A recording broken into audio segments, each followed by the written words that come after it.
दिल्ली में दीपावली की सुबह शानदार रही क्योंकि आंकड़े बताते हैं कि पिछले 7-8 सालों में जो प्रदूषण का आंकड़ा है वो बेहद कम रहा। लेकिन शाम होते होते सूरत बदल गई। सुप्रीम कोर्ट और सरकार के जो निर्देश हैं उनकी जमकर धज्जियां उड़ा गई, आतिशबाजी हुई और उसके बाद दिल्ली में एक बार फिर से प्रदूषण बढ़ गया है। इसका कारण क्या है, बात बताने के लिए मेरे साथ में दिल्ली के पर्यावरण मंत्री गोपाल राय हैं। गोपाल जी, क्या मानेंगे, इसे प्रशासनिक नाकामी, लोगों की जागरूकता की कमी या कुछ और? देखिए, पहली चीज़ तो ये कि प्रदूषण के स्तर में कल जो सुबह स्थिति थी वो 215-220 के आसपास थी और रात में पटाखे जो जले उससे प्रदूषण का स्तर बढ़ा है। लेकिन मैं एक बात कहना चाहता हूँ, दिल्ली में बहुत सारे लोगों ने पटाखे नहीं जलाए और उन्होंने जो है प्रदूषण को कम करने में अपना योगदान दिया। खास तौर से भारतीय जनता पार्टी के जो लीडर्स हैं वो इसका प्रचार करते रहे कि पटाखे जलाओ, और उसका परिणाम है कि जहाँ जहाँ उनका प्रभाव चला वहाँ वहाँ पर जो है पटाखे जलाए गए और उसका परिणाम है कि प्रदूषण का स्तर बढ़ा है। लेकिन बहुत सारे लोगों ने नहीं जलाए, इसलिए पिछले सालों की तुलना में कम हुआ है प्रदूषण, अगर दिवाली के आसपास का देखें।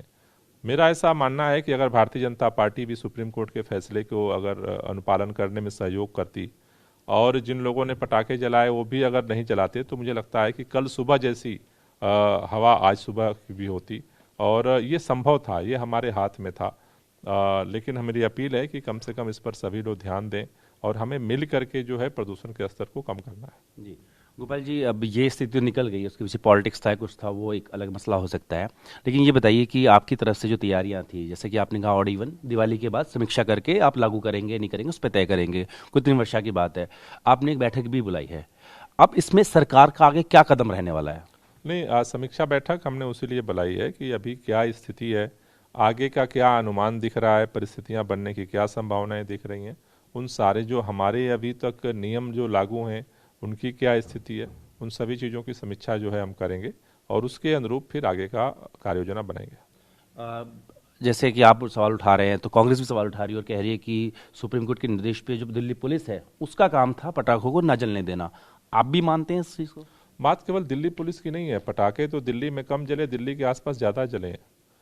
देखिए, उत्तर प्रदेश में भाजपा के नियंत्रण में पुलिस है, हरियाणा में भाजपा की पुलिस है, दिल्ली में भाजपा, तीनों राज्य अगर देखें जहां पटाखे फोड़े गए तीनों भाजपा के राज्य की पुलिस है और तीनों जगह भारतीय जनता पार्टी के जो लीडर हैं वो प्रचार कर रहे थे कि पटाखे जलाओ।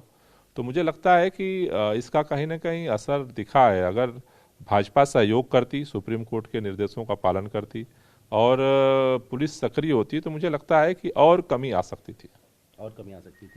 तो सरकार का कहना है कि जो प्रयास थे उनसे कमी जरूर आई है, लेकिन और कमी आ सकती थी। लेकिन इसके पीछे वो कह रहे हैं कि प्रदूषण के पीछे भी पॉलिटिक्स है और सीधे तौर पर इसको भाजपा के नेताओं को कह रहे हैं कि वो प्रमोट कर रहे थे, जिसकी वजह से प्रदूषण ज्यादा बढ़ा और भी स्थिति अच्छी हो सकती थी। अपनी वीडियो से होगी राजीव रंजन के साथ जितेंद्र भाटी ने, भारतवर्ष दिल्ली।